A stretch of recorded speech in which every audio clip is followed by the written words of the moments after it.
If you are a mouth breather when you're young, you are going to be affecting the development of your face, the skeleton of your face.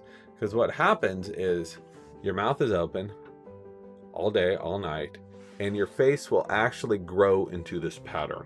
And it's so common that researchers have a name for it. They call it adenoid face. Excited for our chat. Loved your not new book, but loved your book.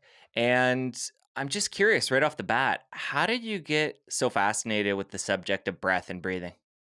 Well, it was never something I set out to do, right? When you're a science journalist, you don't set out to write a book about the most seemingly simple and boring subject in the world. But it wasn't until I really met some people who had focused on their breathing, who had discovered something behind just the unconscious act that you and I do 25,000 times a day. And they were able to use their breath to do things that are still considered in some circles to be scientifically impossible, and yet they're doing them all the time. I'm talking about free divers. I'm talking about people who use breathing to heat up their body. I'm talking about people who use breathing to heal their body. All of this sounds like total quackery until you go out there, look at the science, and talk to these people, which is exactly what I did for a number of years. And before you got into doing the research for the book, what was your knowledge on breath? Like, was all this foreign to you? And when you started to dig in and maybe do some preliminary research, did you think this was all hokey pokey, or what was that? How did it unfold for you? Well, I live in San Francisco, so I'm used to some pretty weird stuff out here. I had had some experience with breath work, not a lot of it. I knew some people who did it quite often, claimed to have some really nice benefits from it, but the subjective stories weren't very interesting to me. I was interested to see what the science said, what the data said. So, in yoga classes, I do a little breath work. About 10, 11 years ago, I went to where things really started changing for me. And my view started broadening in some real ways is when I went to a breathwork class here in the city and had a completely strange experience that my doctor couldn't explain, that no one could really explain. And I'm not going to write a memoir about it. That's not the stuff I do, but it just got me thinking. I'm like, there's something deeper in here. I don't know what the story is, but it made me curious enough to drop everything else and really explore it. Well, you can't leave us there. Let's get into the details and talk about what happened. So you're in this class. You're a newbie when it comes to advanced breath work, and set the scene for us and take us through what happened there. Well, I had been eating all the right foods. I'd been sleeping the Super 8 every night. I had been exercising all the time, but I was constantly getting sick, mostly with respiratory problems. I was having mild pneumonia year in and year out, mild bronchitis. I was given like antibiotics from my doctor and told to go away. I was fine. This is what happens when people get older. And I was like, okay, that seems to make a lot of sense. But the more I lived with this, the more I thought this isn't okay. I was not happy in my current situation, and I thought about so many other people who had similar respiratory problems, which it turns out is the majority of the U.S. population has some sort of chronic respiratory issue. So she suggested I check out a breathing class, and I did that. I found one down the street from my house, and it was a little weird at the beginning. I wasn't quite sure what I had gotten into. Old Victorian house, some people who look like they were really into breathing on many levels. And I took a seat in the corner of this house and breathed in this very simple rhythmic pattern and just started pouring sweat. I mean, unlike anything I'd ever experienced before, unlike anything exercising, right? So my t-shirt was soaking wet, my hair was soaking wet. There were sweat blotches on my jeans, and other people were there. They saw it, and I said, "Wow, what happened to me?" I went back to my doctor, and she said that I must have had a fever, or the room was too hot, or I was wearing too many clothes, and forget about it. Which none of those things were true, right? And so I sort of shelved that experience away and thought, wow, that's strange. But again, I don't know what to do with it as a journalist until I saw freedivers. And these are people who can hold their breath for 7, 8, 9 minutes at a time and dive to depths of 300, 400 feet on a single breath of air. That's not supposed to be possible.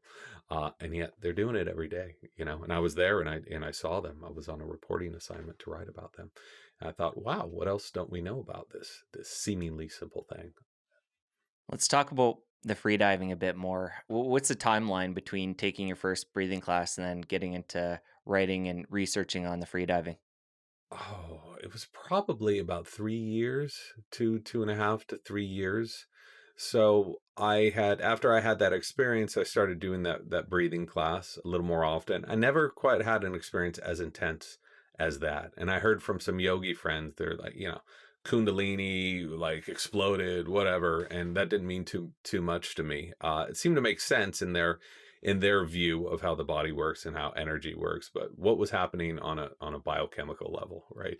What was happening within with the ATP in my body? Did I suddenly have this explosion of energy through that? What were the blood gases doing? And no one seemed to have a answer for that. And so I enjoyed this breathing. I think it really benefited me, but again, I was not interested in my own benefits. That's not the sort of stuff I write. I wanted to write about how this stuff would affect everybody else. What does the science say? So I was picking away at it a little bit. As a writer, you have 5 different files, and you throw things in different files, and you come back to them, and until one of those file cabinets is big enough where you think, okay, maybe there's a magazine story here, there's a book here. And after the free divers and hanging out with them for a number of years, which I did for my first book, Deep, I thought that there is definitely something here, and that a lot of people weren't really looking at. And what were some of the most profound things you learned studying these freedivers? The fact that we've been told that the adult body is immutable, what we have, by the time we're 30 is what we're stuck with for the rest of our life. And that's true with, our brain size or kidney size or liver size, but that is not true with our lung size. So we can affect our lung capacity at virtually any age. And when we do that, we're able to breathe fewer breaths to get more oxygen. So we're able to become more efficient. And lung capacity is one of the clearest markers of longevity. The bigger your lungs are, the better they're working, the longer you're going to live. That's what the data tells us. So it was crazy to see these people, every imaginable walk of life, every country, and they all had these enormous chests that they were not born with, right? They had these huge lungs. This is something they did by will of force. And by accumulating those larger lungs, they were able to dive to these incredible depths and do a whole bunch of other stuff, which is what I learned later and wrote about in Breath. Did you have any personal experience while you're doing that research, doing any freediving? Yeah, I stayed out of it for a while. I was just reporting on these people, but there's only so many experiences you can have sitting on the deck of a boat, watching these people interact face to face with sharks, face to face with dolphins, face to face with sperm whales, with seals. When you free dive, you're silent, so you become a part of the underwater environment. You're not an intruder. With scuba, I'm a huge fan of scuba. I do it all the time, but it's very loud and everything goes away from you when you're scuba diving. It's like having a leaf blower down there. When you're free diving, all the animals recognize you as an underwater creature. And it's an incredible thing that happens. And I saw this from the deck of the boat. And finally, these guys are like, "If you're going to write about this, you have to do this." So I said, "Okay, let's go," and I did it. And it to this day, it's probably my favorite thing to do in the whole world is to free dive. And you talked about a bunch of different things that you learned from the freedivers. What were some of those other things? The fact that by using your breath, you can alter your states of consciousness. By using your breath, you can allegedly burn more fat. By using your breath, you can increase your VO2 max. Again, you can heat yourself. We get most of our energy through our breath, not through food. And about 30 pounds of air enters and exits our lungs every day. So, way more than food. So a lot of us think, food, energy, food, energy. It's also breath energy. And if you're not getting that energy, your energy from air efficiently, you're not going to be able to perform as well. So they really showed me how by consciously controlling your breathing, you can really go up that next rung of human potential as they were doing. And it was accessible to everyone. This stuff is free, which is also appealing. One of my favorite parts of the book was early on when you did the experiment where you plugged your nostrils with the silicone plugs, and you ended up doing that for 10 days, putting tape over it. You couldn't breathe it all through your nose. So talk about how that came to be and what that experience was like. So I live in San Francisco, and I'm really close to Stanford University, which has this incredible medical library and incredible researchers. And so I was going down there all the time to do research. And I looked up the chief of rhinology research, this guy named Dr. Jayak or Nyack, who's done so many studies in the field of rhinology and nasal breathing. So this guy's really one of the top experts in the whole world. And he was telling me all about the deleterious effects of mouth breathing.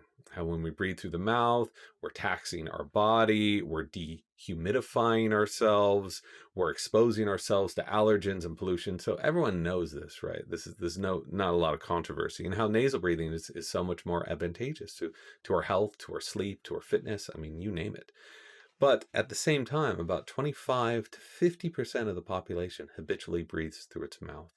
And about 50 to 60, maybe even up to 70% is breathing through its mouth during sleep. And so everyone knows this. This is very clear scientific data, but no one knew how much of the damage from that mouth breathing came on and how quickly, right? Did this damage accumulate over decades? Where you'd be suffering from periodontal disease and cavities and all the other heinous problems, or would it come on after a couple months or a couple weeks?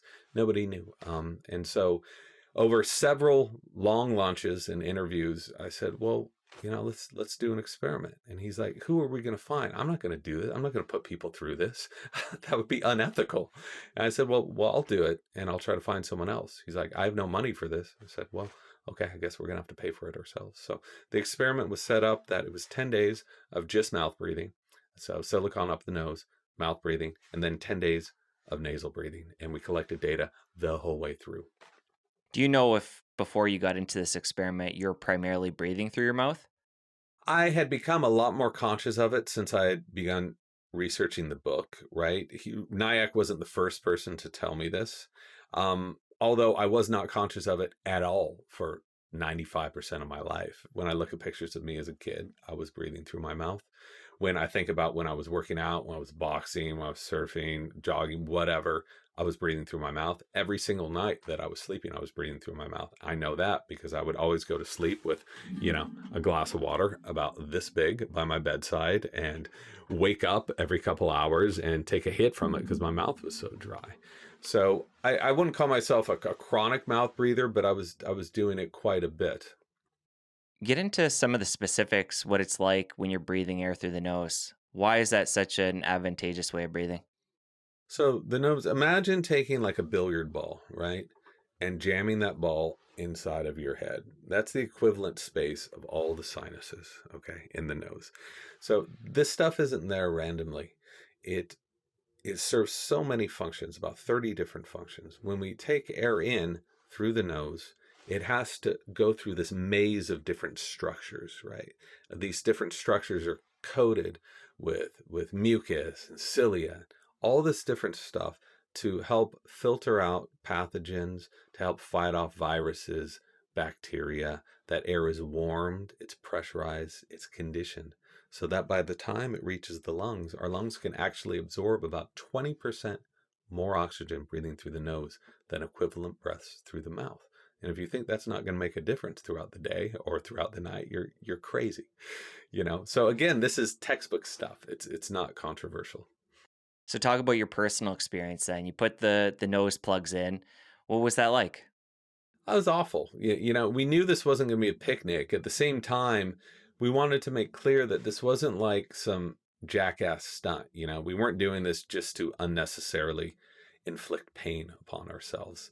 We wanted to see what it was like to be in that 25 to 50% of the population that is habitually mouth breathing. The difference was we were measuring what happened. So right off the bat, it felt terrible. I was like, oh, how are we going to do this for 10 days? We were still kind of laughing about it. It was me and one other person. I managed to sucker this guy, Anders Olsson, from Sweden, a breathing therapist, big nasal breathing guy. I said, put your money where your mouth is, so to speak, and come out here. I was joking when I told him that. And he flew out from Sweden on his own dime to be a part of this study and then flew back. So he didn't even get to spend any holiday time here in beautiful San Francisco. So we were laughing about it until we checked our blood pressure, and my blood pressure was just sky high. within a couple hours until we went to sleep. And I recorded myself snoring for the first time that I'm aware of. We had taken 2 weeks of baseline, zero snoring, or a couple of minutes a night. That first night, hour and a half of snoring, and he had the same thing. A few days later, I was snoring for 4 hours, and we had sleep apnea. We felt absolutely awful. And you think about all the people right now who are mouth breathing all the time, who have the same fatigue, who have this dry mouth, who are constantly getting cavities, who don't realize that their breathing plays such a huge part in their overall health. And were you guys worried because you were doing this in such an extreme way that you might cause some long-term complications? We weren't because again, look at 15% of the population suffers from chronic sinusitis. Another 15 from rhinitis. 75% of us have a deviated septum. I mean, the so many of us are constantly plugged up. And if it's springtime or allergy season, walk around and all you're going to see is people. So I 10 days, I didn't think anything seriously was going to happen. But I'll tell you, around the eighth or ninth day, we started questioning that prediction because we were in seriously bad shape and really losing it on a number of levels. The poor Anders was walking around my neighborhood and got lost on the eighth day after he had done this walk numerous times because he was so sleep deprived and dazed. So and to experiment, what does it prove? Nothing. But what we were doing was just showing what scientists have proven for decades and decades and experiencing this personally.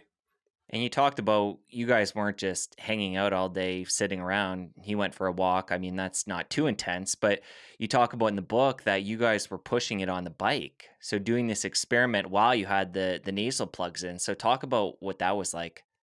So every day we tried to make each day of both phases of the experiment exactly the same.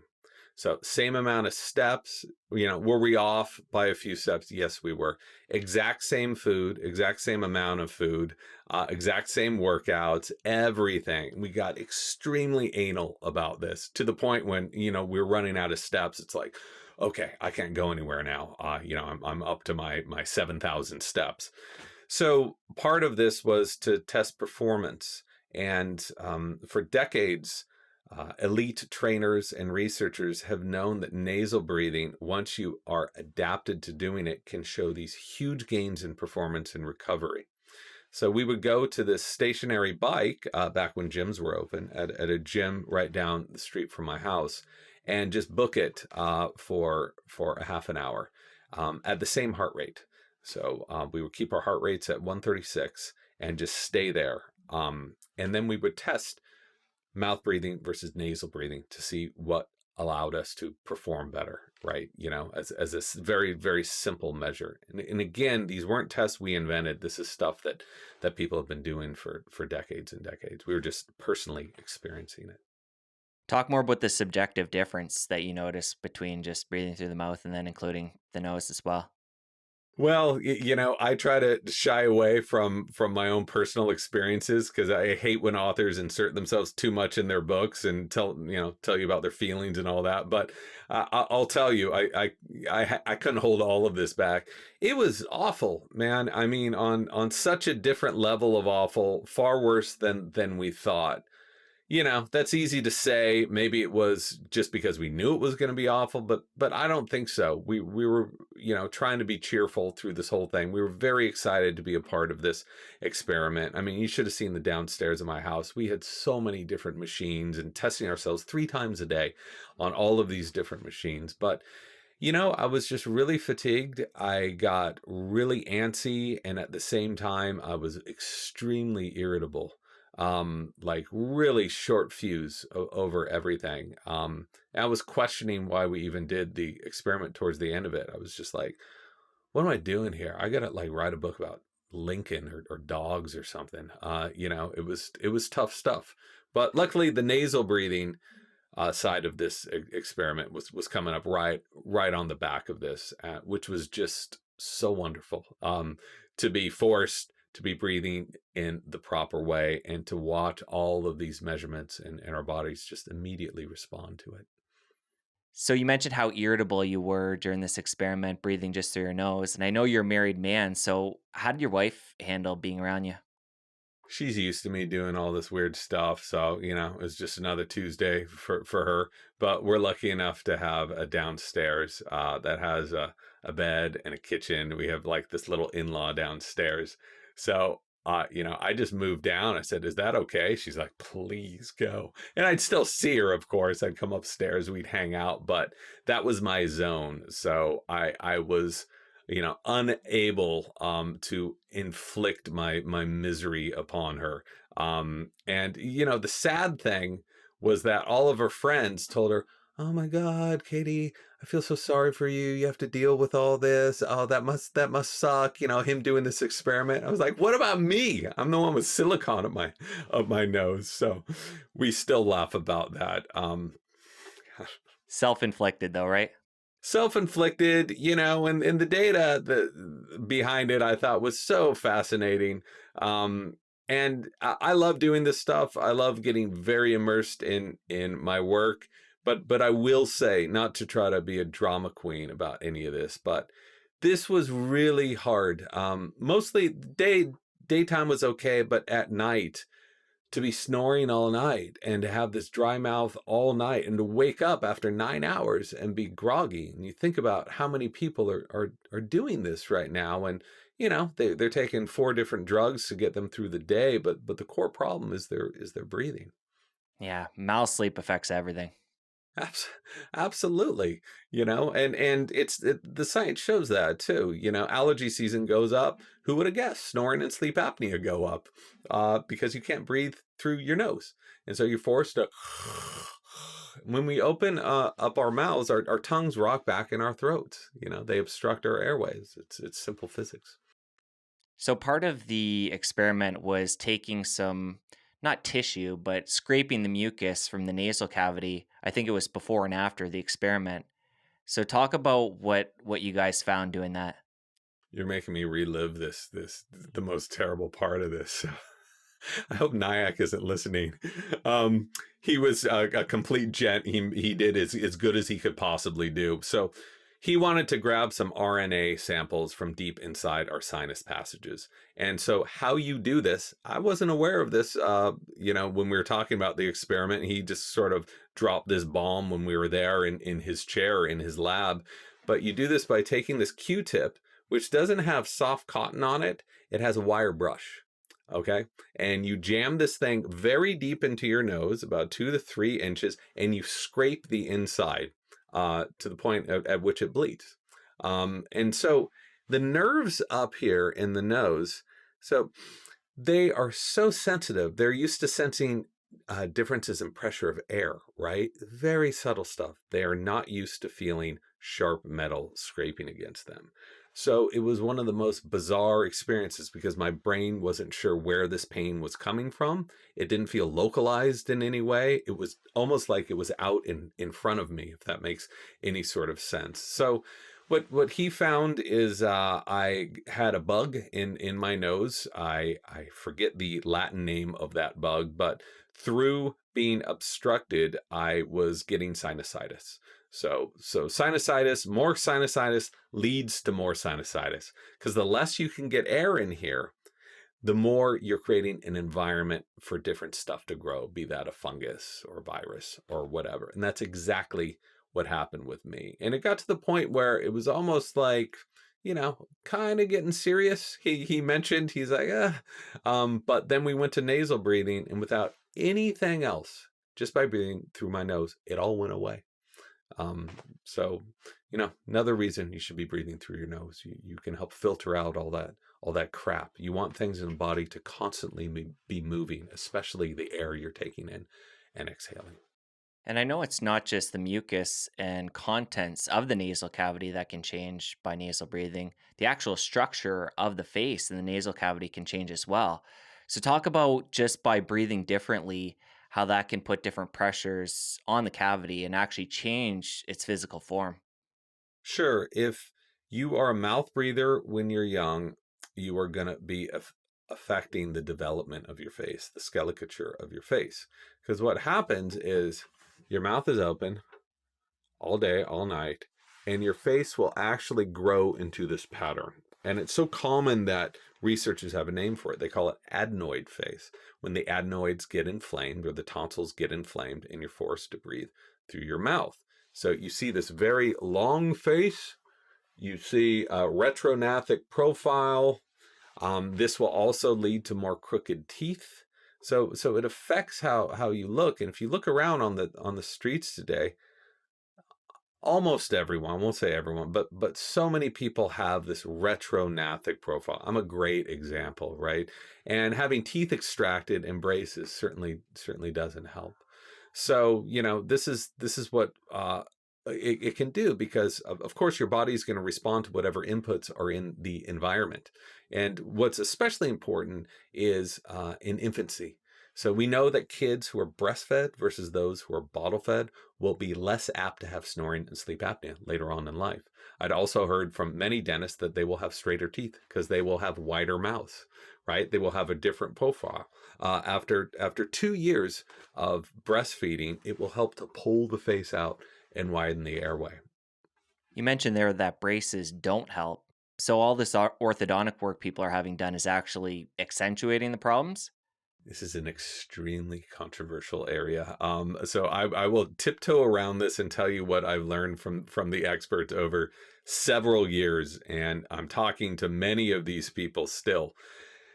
So I just want to paint a picture. So if you have a mouth that's too small for your face, right? And that mouth is so small that when teeth grow in, they have no room to grow. So guess what happens? They grow in crooked. That's why we have crooked teeth. Our mouths are too small. If you take that too small mouth and remove teeth from that too small mouth, and then put headgear on and braces and crane that small mouth even smaller, the teeth will be straight. But what is happening to that mouth? So the mouth size dictates airway size, the oral pharynx, right? So if you're shrinking a mouth, hypothetically or theoretically, you're going to have a smaller airway. And this is also why when you do a procedure called palatal expansion or other surgeries to bring the mandible up, to bring the jaw forward, people can breathe better, because of course they can. You've got more room back there. And there is a huge wave coming into orthodontics and dentistry right now, and it is really picking up steam. Looking at what we've done to ourselves in the past 70 years and looking how that has affected airway health. As Michael Gelb told me, he's been in this field for 30 years, Dr. Michael Gelb. He said, we are going to look back in 10 years at what we've done and be horrified. So, But it's almost like we need to come back to the step before orthodontics to correct the problem in the first place, because these kids are going in there with crooked teeth and they're looking for a solution, parents, and at that point it's like, what other option do they have? And you mentioned the breastfeeding and how that can help with the development of the palate. It's like, is that what it all comes down to, that we got to go back to the roots? Which I'm all about. I'm all about going to the roots on these problems. But are there other factors early on besides the breastfeeding that can help, maintain the size of the palate and the straightness of the teeth? so there are ways to fix this problem, ways that can straighten the teeth and open up the airways. And this is this new wave of orthodontics, which mark my words, in about 5 years, this is going to be the one that the majority of people are going to opt for. So this palatal expansion, instead of contracting, making things smaller, why not make them bigger, right? It improves the profile, makes the teeth straight, opens up the airway. This was what was done 100 years ago, palatal expansion. And then we went into, and this is again, according to Kevin Boyd, Mariana Evans, William Hang, and all the experts in this field, but then we went into what they call production line dentistry, where we did the same treatment for everyone. Bring them in, bring them out, braces, extractions. Okay, move on. Here's your next one. I mean, you wonder why, what is the percentage, 60, 70% of people who get braces, their teeth will be crooked after after a few years because they haven't fixed their oral posture either. So that's one part of it. Is this is fixable now, but in a different way, with a different approach that's looking at airway health instead of just how straight the teeth are. You get both of those. So to go back, I believe that crooked teeth are a preventable problem. If you look at our ancestors, anyone older than 300, 400 years, they had straight teeth, right? I talked to one researcher who has seen more human skulls than maybe anyone on the planet. She's at University of Penn. She had said she had never seen a hunter-gatherer with crooked teeth, not one of them. From 500 years ago to 5,000 years ago to 50,000 years ago, not one of them. So obviously we did this to ourselves. And the next question is, how do we get it back? So breastfeeding is huge. Eating real food when you're a kid and not eating soft mush, which is exactly what I ate growing up. That's very important. And proper oral posture. And what I mean by that is you need to breathe through your nose. You need to have your mouth closed and your tongue on the roof of your mouth, not like this. You see so many kids that are just like this. And when your tongue is pushing against those teeth, it's going to throw them out of alignment, right? And as well as keeping you a mouth breather. That all makes sense. I'm just curious, how do we make something that is typically unconscious, our breathing? What kind of exercises can we do to make the new pattern of unconscious the proper way of breathing with our mouth closed? Because I mean, it doesn't make sense that throughout our day we can be focused on keeping our mouth closed long term. It just wouldn't be sustainable. So what kind of practices are in place or can be in place that you can recommend for people to practice that, and then hopefully when they're just, going about their day, they're breathing the right way? These practices are completely sustainable. It's all about training yourself to make them into an unconscious habit. Nobody wants to be walking around with a watch on and taking notes as my mouth closed, but you do need to do that at the beginning, especially if your habit is to go like this. I'm not talking about mouth breathing like this, even though you see that. A lot of us just have it barely open and are breathing through both passages. So once you do this, and there's various hacks you can use, training wheels, which are fantastic. You can put a teeny piece of tape on your lips when you're answering emails just to remind you to keep your mouth shut. You can use that same teeny piece of tape at night to keep your mouth shut. And after a while, after a few weeks, sometimes it might take people a few months, you will be closing your mouth throughout the day, without a doubt. It's all about becoming aware of it, and so few of us are aware of it. We're not aware of the damage, and we're not aware of all the benefits that we'll be getting if we become obligate nasal breathers. It's interesting. Why in the beginning didn't we just breathe this proper way? Why in general are people typically breathing through the mouth? We did. And we know this from the skeletal record, right? So our faces are formed with about 40% genetics and the rest epigenetics, whatever's in the environment. So even if you're someone who had was dealt a bad set of cards, right? Had a smaller mouth to begin with, you can change your mouth size throughout your youth and throughout your adulthood. This is the power of epigenetics, right? The environmental inputs. So we know from the skeletal record that because our ancestors had these huge jaws, these huge upper palates, they all had straight teeth. You would not have been able to have that if you were. So they were breastfed. We know that. That's the only way they could eat. But after that, that's just part of it. Those 2 years are just part of it. After that, hard foods, and you have to be obligate. You have to be an obligate nasal breather. And that's clear from the skeletal record. I was just talking to Dr. Kevin Boyd about this. Yeah, that makes sense. I guess just the part that I was just trying to dig a little bit deeper on, like the breastfeeding, of course, and then the chewing of hard foods. But the fact that by nature, we don't just keep our mouth closed as we're like checking emails and doing things throughout the day. Why isn't that the default? I guess is what I was getting at. Well, I think you look at our environment wherein we're so divorced from nature, we're sitting in front of computers. We're not supposed to be sitting like this all day. We're supposed to be gently moving around all day.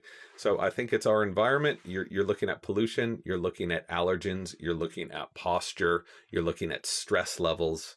So many of us have this low grade stress. We see an email from our boss. It triggers the same mechanisms that our ancestors might have had when they saw like a woolly mammoth approach. We get immediately stressed out. Our breathing increases, our mouths open, our eyes get wider. So I think it's the fact that that we would have had this default. Our ancestors had this default in that environment. So it's about acknowledging, okay, we can't go back in time. You can go out and live in the woods, and that's cool. But most of us are stuck in this modern world. So we have to use knowledge and awareness to fix all these things we've been doing wrong for so long. Just like posture, just like our diet. Why are we eating all this crappy food? It's making us overweight. It's giving us diabetes. It's terrible for us. And yet we have to relearn how to eat natural foods, the foods that we were designed to eat to begin with. So I really view breathing in that same area. And it's interesting because eating natural foods is so often talked about in the natural health space, but breathing is, for whatever reason, more of a neglected subject. So it's so important that people like you are bringing this information to light. And the funny thing is that breathing is something that is free to do properly and it's easily trainable. I mean, we're learning here how some of these things are so simple to implement. Why do you think breathing is often not brought to the forefront? Is it just because it's just not a sexy subject to talk about? Or what do you think it is? Well, I mean, you think about how ridiculous it is that the majority of us, present company included here, like we have weights in our house, we have treadmills in our house, we have rowing machines in our house. We've now become a species that is causing ourselves to work for no other benefit than our own bodies, right? If our ancestors learned, they're like, wait, you on purpose for no reason, you're picking something up, putting it back down in the exact same space it was, and there's nothing that, like, what are you doing? It's the same thing with food. So we have vitamins, we have supplements, we have goos, we have different powders to mimic the nutrition of whole foods. You don't need any of that stuff if you just eat the way that we were supposed to eat. So I think that breathing has been, I won't call it sidelined because the people who have been studying this, it's all very clear to them. I think it's so subtle and so simple. People think, oh, breathing can't do that. It's not going to do anything for me. Until you actually look at the science, the data, and until you actually try it. And I've seen people absolutely transform with nothing more than adopting simple, healthy breathing habits. And I think meditation could kind of fall in that same boat where it's almost like people want more of a complicated answer to their health and well being or to spend money or something like that. And I know I'm guilty for it too. I mean, even the subject of your book, before I dove into it and got even a couple pages in, when I did, I was totally into it and like couldn't put the book down. But beforehand, thinking about reading about breathing, it's like, that doesn't sound so exciting. So I get it. But luckily, again, you've written in such a way that does pull the reader in, and hopefully they can stick with it and implement some of these simple strategies and have such a profound impact on their health and well being. Oh, well, thank you for that. As a journalist, I had the easy job. It's the people who have been studying this stuff and documenting it for decades and decades and decades that really need to be thanked here, have been championing this stuff for so long. And, it's again, you really tapped on something there where so if you're talking about changing your dietary habits, right? There's a huge market for that. There's a bunch of things people can sell you on that. Exercise, huge market. You're buying weights, you're buying treadmills, you're buying all that. Breathing, there's your market, right? This is something that's free. It's available to everybody. You can focus on it and reap benefits, whether you're exercising, whether you're watching Netflix, whether you're in front of your computer. And I think that's one of the reasons, at least that's what, I'm not that callous about this, but that's what so many researchers told me, including my father-in-law, who's a pulmonologist. I said, this stuff is real, right? Here are all the studies. He's like, yeah. He's like, how's anyone going to make money off this? So it's just been sort of pushed to the side. That's his view. I don't know if I share that, but I think part of that is true. And your father-in-law being a pulmonologist, was that part of what brought you into wanting to do this research? And I know the doctor told you you needed to work on your breathing and take the class, but like, was that a pull into the subject, or was that something that kind of maybe pushed you away? The exact opposite. There's no way I wanted to write about something that he's been an expert in and studied for 40 years, right? That's a recipe for freaking disaster. And I had to really tiptoe around it for a while until I started sending him some stuff. And he's an extremely conservative guy. And I knew I was getting somewhere when he would just write back and say, interesting. It was never like, oh, I can't believe this. This is amazing. Just And so finally, I think after years and years, I warmed down a bit, and we were able to sit down. And he is the one who gave me so many interesting facts in this book as well. He's like, did you know that overbreathing can affect bone density? And overbreathing can impact or make you more apt to have osteoporosis and susceptible to bone fractures. I said, what are you talking? How is that possible? So how we breathe affects our mineral stores in our bodies too. And he's the one that gave me all that information. That's interesting. And do you think in the end it's brought you guys closer together? I think so. We're not arguing so much about it as we are discussing about it. I know that he really enjoyed the process. I learned so much from him, and the good part of this is I think he learned some from me because I was going into areas that he would never think to explore. A lot of people think that pulmonologists are these are the breathing gurus. These are the experts. They are the gurus at lung pathologies. So if you are breathing, if you have a problem with your lungs, that's the guy or gal you go to. If you want questions about what's the healthiest way to breathe while I'm exercising, how should I be breathing at rest? He didn't have these questions. He's looking at if we were breathing, not how we are breathing, and that's what so much of medicine is set up to do, right? Are you able to do this? Okay, cool. Then you're good enough until you can't do that thing again. Then we'll fix you. But breathing's a lot more wide ranging and full spectrum than that. Right. And you quickly touched on the bone mineral density, osteoporosis. Let's get deeper into the science and what's happening there and how breathing can impact that. Sure. So when you chronically overbreathe, you can offload too much carbon dioxide. And a lot of us think that carbon dioxide is this awful stuff, this toxic waste product. And it is in the environment having too much CO2. Well, look at the world right now. We're suffering from that. But in the body, you need a balance of oxygen and carbon dioxide because they work synergistically with one another.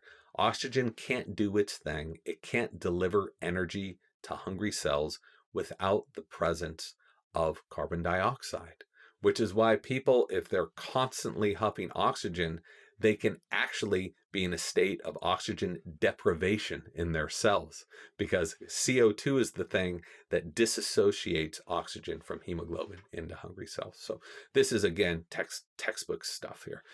But what's interesting is over a long amount of time, if you are constantly over breathing, your kidneys will start to compensate and they will start releasing bicarbonate into your urine. Okay, they will offload it because your blood pH is too alkaline. So when bicarbonate is offloaded, that's a problem. When too much of it is offloaded, because essential minerals like magnesium, phosphorus, and there's so many other, even calcium. These are all offloaded out of the body. So without these essential minerals, your body can't function right. Cells can't function right. You get vasoconstriction all over the place, which is exactly what happens with asthmatics. And it's no coincidence, in my opinion, that asthmatics respond so well to having magnesium in their diet, to having more magnesium to open up those blood vessels a little more. Again, not controversial stuff, but I think after a while, the body, if you really want to do the deep dive here, I'll make this quick, but it needs these minerals, right? So it starts taking them from the bones. This stuff is stored in the bones. So the bones will get slowly depleted of these minerals and they will not be able to function as well as they would otherwise. And it's interesting, the other gentleman that you did your experiments with, Olson, he was actually obsessed with carbon dioxide and upping that within his system. And I'd like you to talk more about that because like you were alluding to before, it's always been, at least through my lens, and I think through a lot of people, that it's all about oxygen. We got to make sure we're getting enough oxygen, and carbon dioxide is just this thing that we have to deal with and we have to breathe out and get out of our system because it's not really doing anything useful. But let's get deeper into the science on out of the bones, but just in general, why balancing that carbon dioxide within our system is so important. If you don't have a balance of CO2, if you don't have the proper stores, you're going to have constriction. And I'll show you what that means. Right now, if you were to take like 20 or 30 big breaths, you're offloading CO2, right? And you might feel some tingling in your fingers, some tingling in your toes, some tingling in your head. That is not from an increase of oxygen. That is from a decrease of circulation because CO2 is such a powerful vasodilator. So, which is why when you have more CO2 in your body, circulation increases, which is why CO2 therapies are so effective for people who have circulation problems. From arthritis to, they've even used this for gangrene and more, because in the presence of CO2, oxygen will go to those places that have CO2 in it. So when a lot of people say, I'm obsessed with bringing more CO2 in my body, what they're really saying is, I'm obsessed with bringing the perfect balance of CO2 in my body. It's not one thing or the other. We're completely obsessed with oxygen. But if I hyperventilate and I do that for an hour, my O2 levels will be at 98, 99%, right? You so someone might take a pulse ox and say, "Oh, my O2 is fine." But that oxygen is just circulating in the blood, right? In order for it to dislodge into your tissues to actually produce energy, it needs CO2. So you can actually be in a state of general hypoxia, or default hypoxia by overbreathing. You're denying yourself oxygen. This stuff is so confusing. And when I first learned about it about 3 years ago, I was like, what is going on here? It's this, but not the other, but both of them at the same time. But we've known this for 120 years. Again, it's not controversial, but who is talking about CO2? Who is talking about the rate at which we're breathing and how that affects our energy levels? It doesn't seem like too many people. The yogis were for thousands of years, but Western scientists certainly haven't been. So there's a couple things I want to get into and spin off of this. One being your experiment when you ended up breathing in a concentration of CO2. But first, let's talk about a natural way for people. How do they go about making sure they're getting that right balance of O2 and CO2? Is it just about breathing slowly and accentuating the exhales, or what can we do to make sure we're in that balance? Best thing you can do is breathe through your nose. We have this wonderful regulator, right? That baffles air, that pressurizes air, that slows it down. It's our nose. So just by breathing through the nose, you're probably 70% there. After that, you need to take control of the rate at which you're breathing, which is actually less important when you're breathing through your nose because, again, this is controlling it. It's really hard to hyperventilate. It takes a ton of effort. So if you're an obligate nasal breathing, you're so far along the way. After that, you can focus on breathing more slowly, breathing even more lightly, and breathing deeply. Breathing should be imperceptible, right? So a lot of people, when they've heard about healthy breathing habits, because we're Westerners, they just go all the way. They're just like, I'm really breathing healthy now. I feel it's really deep in me. This is supposed to be an extremely subtle, calming act, right?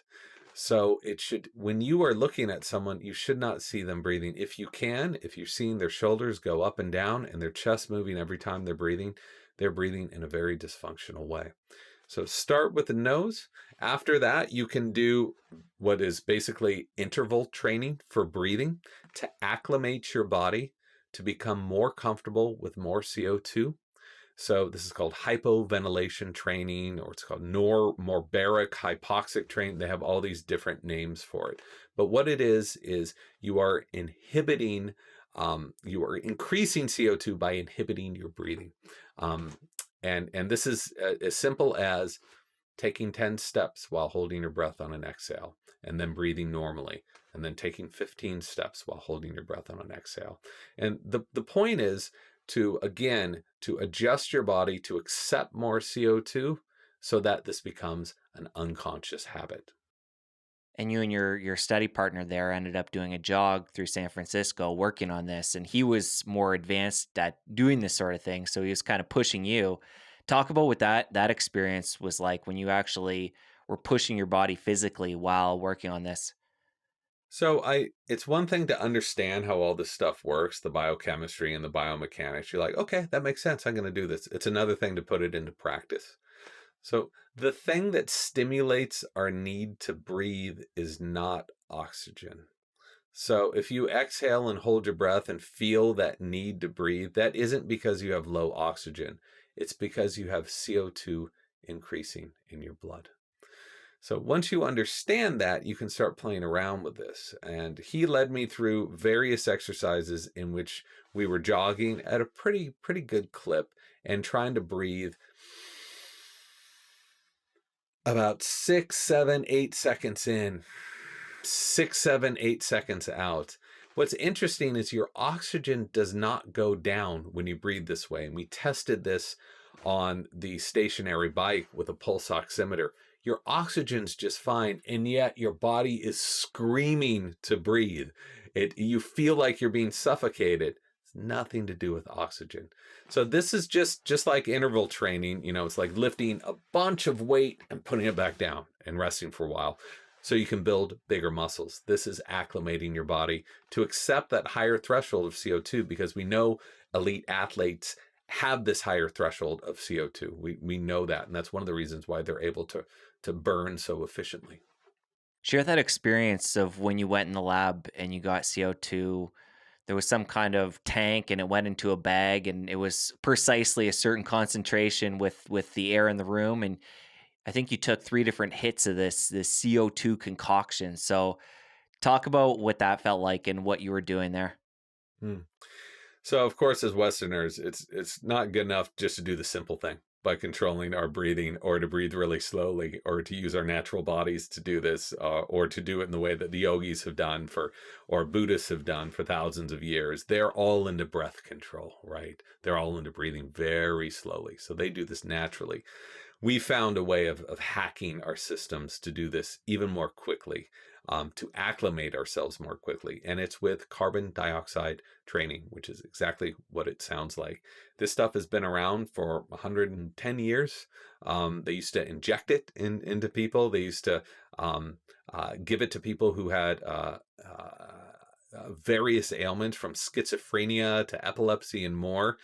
We don't do that anymore, even though there's some research that's going back to that right now. But I was working with Dr. Justin Feinstein, who's an expert in the areas of anxiety and panic. And what he has found is that people who suffer from these conditions tend to breathe way too much. They tend to be mouth breathers, and they tend to have very low CO2, because they associate that increase of CO2 with holding their breath, and they associate holding their breath with having an attack. So their bodies have adjusted to constantly be breathing like this. So what he's done is he's used this therapy, which again has been around for decades, by giving them a blast of CO2, a sort of baptism by fire to slow breathing. It has been shown to be one of the most effective therapies for anxiety, but again, no one's using it. But he did this with an NIH funded study, so it's all legit stuff. And I came to his lab and I said, let's do it. He's like, oh, have you ever had ever had a panic attack? I said, no, I haven't. He said, okay, well, we're going to double the dose. I said, cool. We'll see what happens. So I was hooked up to all these different sensors and everything, and I could see my oxygen the whole time. I could see where it was, but I took this huge breathful of CO2, and my God, it was so awful, because it triggers in your brain this instinctual attack, right? It triggers extreme danger in your body, because our most base fear is to lose the ability to breathe, and so it simulates a panic attack, and you have to take 3 rounds of this stuff. And it was really bad, and I further sympathize with people who have these issues. And I really think that this is going to be a burgeoning area of research to explore. From what I've heard, the word on the street is that it has been working incredibly well, and we need to see the real results to prove that. Did anything positive come of that experience for you? No, no, nothing. It was, I mean, beyond the fact that I probably acclimated myself to accept a higher threshold of CO2, which would allow me to unconsciously breathe slower, which means I would be breathing more healthy. I would have a better balance of oxygen and CO2. That's a hard thing to measure because this whole conditioning, it's not just a one and done thing, right? You need to come back and do it over again and over. Just like working out, you need to come back and do it over and over. Earlier, you talked about mouth taping, James. I want to come back to this because I think it's just such a simple thing for people to implement at home, and it can just have such a profound impact, especially at night while sleeping. And you mentioned doing it during the day while you're checking emails. I think that's a great idea. Not something I've personally done, but I may experiment with that over the next little bit while I further train myself. But I've done quite a bit of experimentation doing that at night, and you mentioned just using a little piece of tape. I've always kind of taped over my whole mouth. I found this tape online that you can order on Amazon or something, and it's specifically designed for putting over the mouth. But let's talk about who this might be good for, and again, what benefits they might notice. Let's talk about it in the sleep realm because again, I think this can really help a lot of people. Sure. So here's the time where I offer a caveat and say I'm not a breathing therapist. I'm not a doctor. I can't offer any blanket prescriptions to anyone, and I'm not going to promise anyone that this is going to heal you of all your ailments. However, I will say that this stuff is being now studied by the experts, by breathing therapists, by researchers. I was just talking to Dr. Ann Kearney down at Stanford, who is booting up a big study into sleep tape. So the practice is this is how complex this is, everybody. It's about taking a teeny piece of tape and putting it on your lips. That's it. Just to train your mouth shut. It's important to me that you not create a hermetic seal here, right? A lot of people with panic or anxiety issues are going to have a problem with that. But by having a teeny piece of tape that at any time you can go like this, it comes right off. It doesn't take off your skin or anything like that. It has this very light adhesive. And you just open your mouth. It's to train you so when you're unconscious, when you're not thinking about your breathing, your mouth is closed. So that's the technology. And I know that there's Somnifix, there's all of these other sleep tape brands. There's a bunch of them coming out now. I've seen a whole bunch of new versions of it. Those are all great. Use whatever works for you. I've found that just 3M micropore sensitive skin tape works great for me. That's what Ann Kearney has been using. Dr. Mark Berhenna has been using for decades. So that's it. The thing is, it's going to be very uncomfortable the first couple nights. Might even be miserable. You're going to hate it because you're not going to be used to it.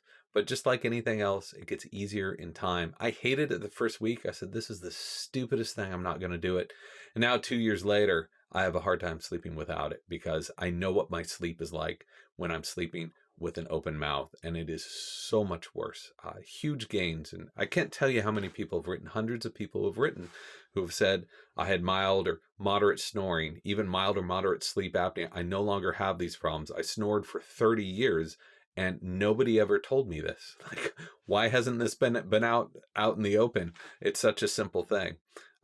So that's it. I'm not going to say it's going to cure you of all your woes, but it certainly did a lot for me, and it's done a lot for other people. And the best part of it, it's free, it's easy, it's available, and you can only benefit from breathing through your nose. There are no negative side effects to breathing through your nose. And you mentioned that you've been doing this now for a couple of years. So this isn't something that you're going to train your body over time and then it's going to naturally do it. I wish that were the case for me. For a lot of people, it is, and God bless them. After a few weeks, they don't need this stuff. Whenever I've not used the tape, my mouth opens up because I do not have the jaw structure for that. I had braces, headgear, extractions, all that stuff. I just don't. And so naturally, my jaw wants to be open like that. Like my wife doesn't need this tape at all, right? She sleeps with closed mouth all night long because she has that structure. So everyone is different. Some nights I'll try to sleep without it and just like try to remind myself, and maybe my mouth is closed less of the time. I don't know because I don't have a camera in front of me, but I do know when I use the sleep, I sleep so much better. And I've been hearing people with Oura rings and other sleep trackers who are saying their REM is increased, their dreams get so much more vivid, and that was certainly my experience as well. It makes sense. You're in more um, deeper stages of sleep for longer because your body's truly relaxed. It's working efficiently. It's repairing itself. So all of these things are definitely possible. Nice. And you mentioned sleep apnea there, and the first thing I think of when I hear that is a CPAP machine. So I'm curious, all the work you've done on breathing, and we're not here to tell anybody to stop using their CPAP machine, of course, but what are your thoughts on those? Are they obviously they're helping people or a certain percent of the population, but having that constant influx of air throughout the whole night, is that good for our system? CPAPs are an absolute lifesaver for people, especially with people with severe apnea, people who are choking on themselves 30, 40 times an hour every night, where their oxygen is dropping into the 80s and 70s. We know that sleep apnea is directly tied to neurological disorders, metabolic disorders, diabetes, Alzheimer. I mean, I could go down this whole laundry list. So if you have sleep apnea, a CPAP is a wonderful device. However, it is doing nothing for the core problem, which is obstruction in your airways. So it's a beautiful band-aid. They work great, but what is it like 50% of people who get one will not be using it within a few weeks. The compliance rates are terrible. So what are these people left with, right? They can put this, terrestrial scuba mask on their face every single night that they hate doing, or they can not wear it and choke on themselves. So there's a whole new view into this that surgeons are taking, and I'm speaking to a number of experts in sleep medicine of how you can do surgery for the jaw, you can do oral pharyngeal exercises, you can exercise this area with tongue thrusts, which can have a significant effect on snoring and sleep apnea. So, again, this is about getting to the root cause. CPAPs are doing nothing for the root cause, but they are keeping people alive who would otherwise be suffering heart attacks and strokes and all the rest. Okay, so I was going to get into that, and you got into it a little bit. The different things that people could do. They could try mouth taping. There's surgery, it sounds like, as an option to explore, or the exercise that you mentioned there with the tongue thrust. Can you get into a little bit more detail how somebody would do that and how often they'd want to implement that to try and, again, get to the root of this sleep apnea problem? Sure. There's this whole burgeoning field called myofunctional therapy. And what it is they are training people to have proper oral posture and to do these exercises that will allow them to breathe better and open up their airways. It's especially effective for young kids. And I've talked to so many of these trainers, and they've told me so many stories of kids with ADHD who are wetting their beds. Once they get control of their breathing, they're no longer suffering from these problems. We know there's very clear links between ADHD and sleep disordered breathing. Again, not controversial stuff. So I could take you through a few of these exercises, but they look pretty grotesque. So I will save that to the experts. You can just search oropharyngeal exercises, and the top result will probably be this study published in Chest, an esteemed scientific journal, where they showed that it can significantly cut down on snoring. And they've also found that it can cut down on sleep apnea. So this is why sometimes some sleep medicine experts prescribe playing the didgeridoo, because we know people who play the didgeridoo takes a tremendous amount of pressure, right? It tones those airways. It enlarges them so that breathing will become more easy. And that's what it's all about. These exercises are not complicated. It's about putting the tongue to the roof of the mouth. The tongue's this very powerful muscle, right? Sticking the tongue out, going like that. Bunch of other things. I put some of these for free on my Instagram page. I'll be posting some more, but they're available out there. Just make sure that the people teaching you this stuff, they're qualified and certified to do so. All right, we'll link a bunch of it up in the show notes as well. And James, just curious, are you a fan of the neti pot? I like the neti pot. Yeah, especially when traveling. That was really indispensable for me. That's the first thing I would do. I used to travel a whole bunch before this whole pandemic stuff, about 3 or 4 months out of the year, and that's the first thing once I got to a hotel room is I would do the neti pot. So to me, it makes perfect sense. You're in an airplane, you're wherever else, you're collecting. The nose can defend itself so well in a natural environment, but when we're in these unnatural environments filled with pollution and all this other stuff, sometimes they need a little help. And this is just a shower for your nasal cavity, right? Or a bath, I should say, where it filters out all the gunk. So I'm a big fan of them. Okay, I've had one in my drawer for a number of years. I guess I've been a little intimidated to pull it out and use it, so maybe I'll get it going after this.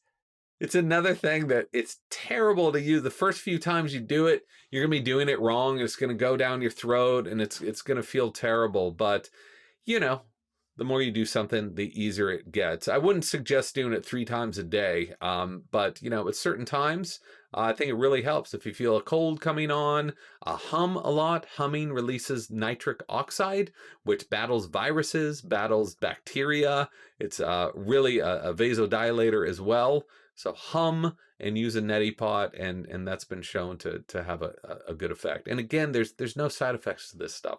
The worst thing that's going to happen is you're going to feel better. It's great.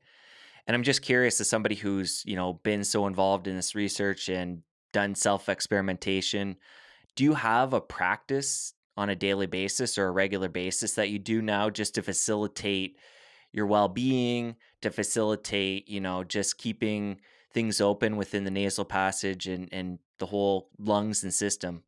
What's a regular practice look like for you? The best practice is awareness by far. That's the number one thing, because once you become aware, you can fix your dysfunctional breathing throughout the day. And if you're like me or so many other people, you are breathing so inadequately throughout the day, whether you're working out or working in front of a computer or whatever.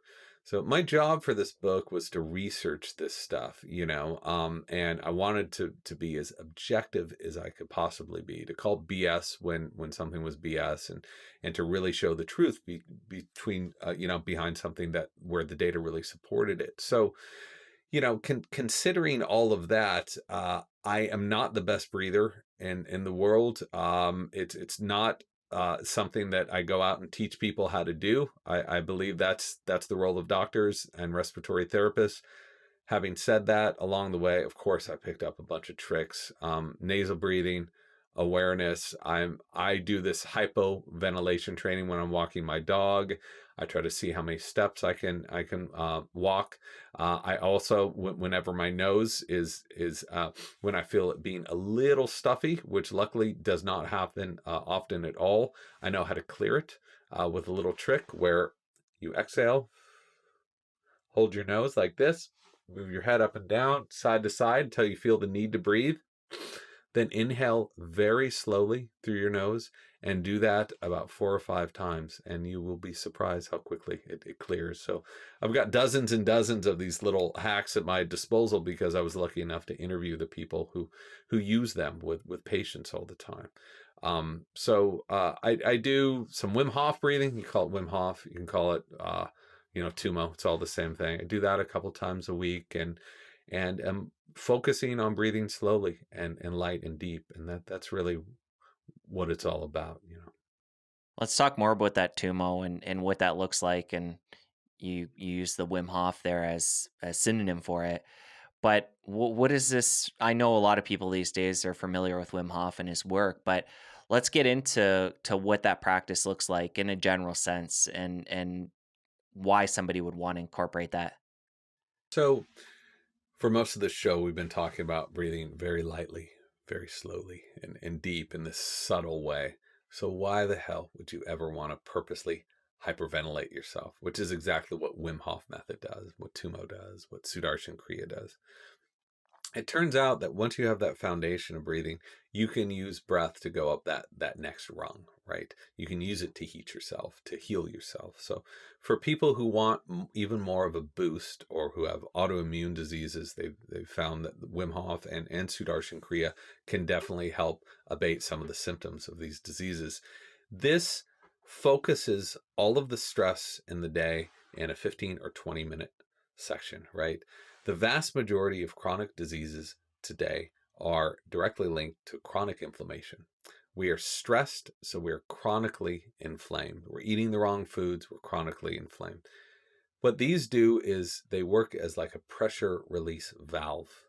You focus your 15 minutes and you just go for it. You be a complete freak. You tense your body, you loosen it. You breathe a whole bunch so that the rest of the day, the other 23 and a half hours of the day, you're functioning normally. You're chill, you're breathing normally. And that's why I think they're so effective. It's like going to the gym, right? You wouldn't go to the gym all day long. You destroy your body. This is going to the gym for stress, for respiratory health, and that's why it's been so effective. And there's so many studies coming out right now looking into these different breathing modalities and how they can really help people with quote unquote incurable diseases. And it's interesting. I'm not sure if this exercise I'm doing periodically, I actually do it before I do recordings because it gets me really alert and feeling energized, where I'm doing some quick breathing, breath holds. Basically, that's it. It's this guided app that I have on my phone. And again, it's something I've only been doing maybe for a year, but I just find like I think so much more clear once I've done that. So I'm sure it sounds like a lot like what you're doing with the Wim Hof breathing. These are what you're doing is you're hacking into states of focus, right? So with that quick breathing, you're getting that little burst of norepinephrine, and then with that breath hold or exhales, you're getting the acetylcholine. So in combination, those two neurotransmitters will allow you to really focus on a task, on the task at hand. They're stimulating your body and then they're calming your body down, which is why Dr. Andrew Huberman down at Stanford, he's been researching this breathing technique. Super simple. He calls it a physiological sigh. And all it is it's two breaths, one on top of the other. So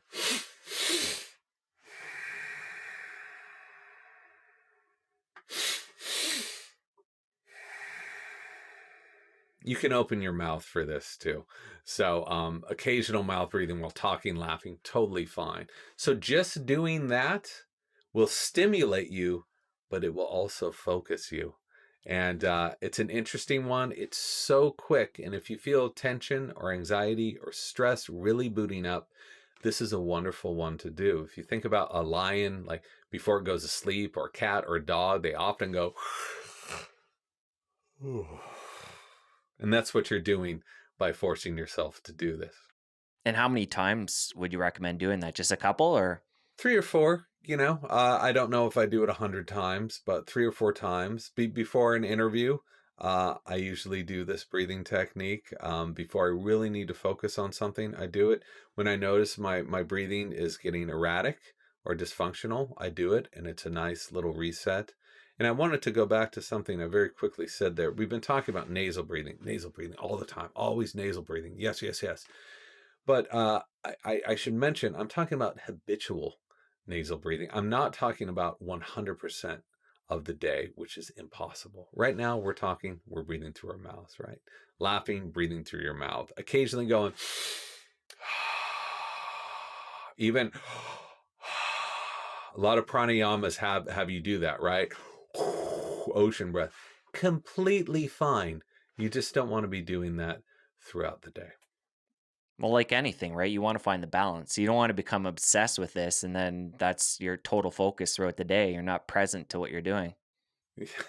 Yeah, I have to really double down on that because I've been getting like letters from people saying, I've been trying to breathe that 5.5 seconds in, 5.5 seconds out, but I'm off by a half a second and it's driving me crazy. And I'm just like, oh my God, like Westerners driving me crazy.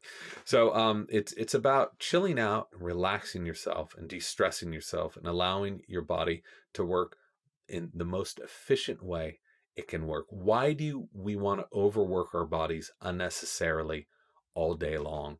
And that's what we're doing when we're wasting energy breathing like this. And it's all over the place. It's just endemic throughout our culture. Let's talk more about that 5.5 breath because that is what you call the perfect breath in your book. And I'm sure that's why these people are trying to mimic it and getting stressed out if they're not hitting that exactly on, which we don't want to cause people to do by talking about this.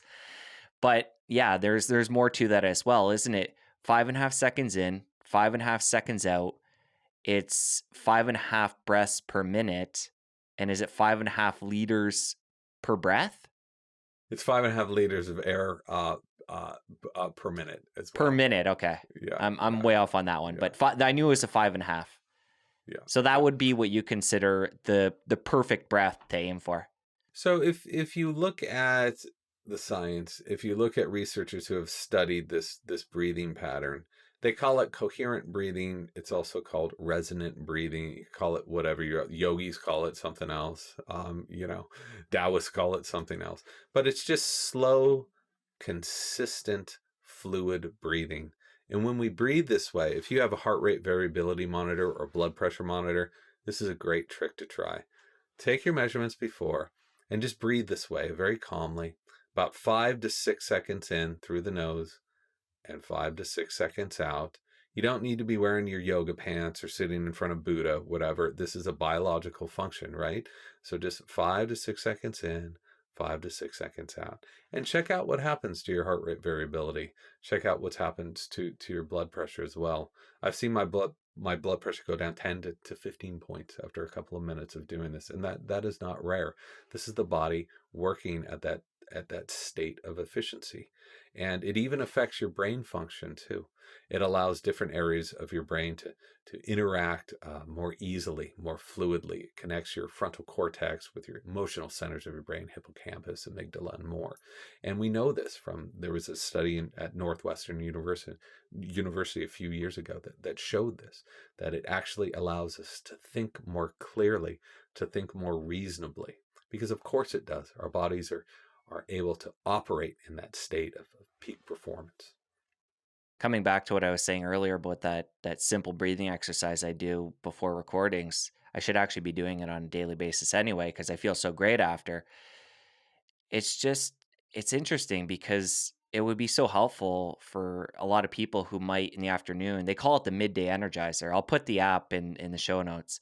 But it's like you're having a shot of espresso, the feeling you have when you do this. And again, it's free and it's I'm sure got so many other health benefits. So I mean, if we can just slowly through this conversation turn people on to including some kind of, well, most importantly, breathing through their nose throughout the day, but then some of these other practices, they can be so profound.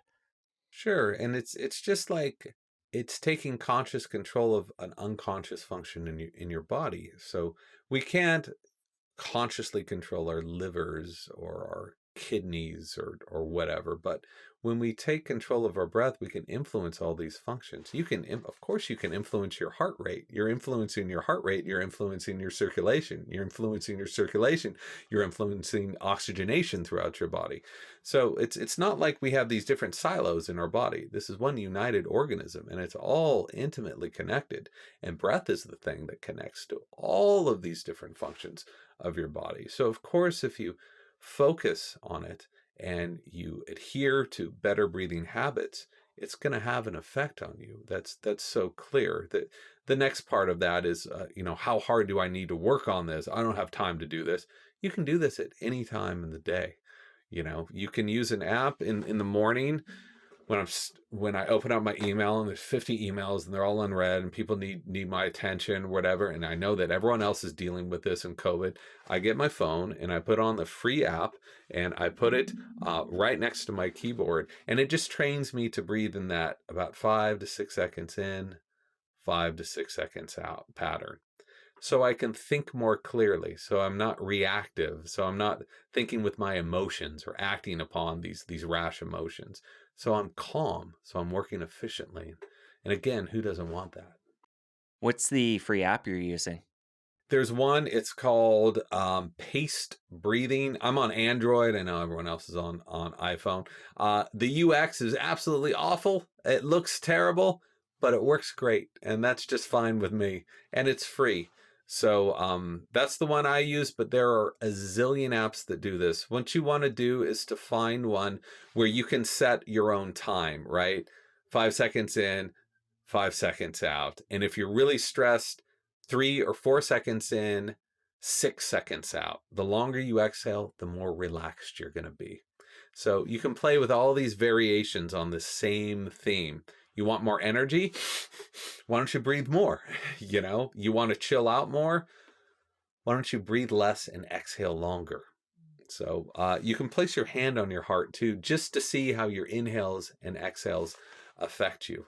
And if you think about it, if this is how this is going to affect you for just a few minutes when you're doing this exercise, if this becomes an unconscious habit, how is your body going to respond to that after a few weeks or months? Well, I'll tell you, and I've seen people from asthmatics or anxiety sufferers, so many other people who are just dealing with day-to-day stress, and they are transformed, and their numbers show it, right? The measurements show it.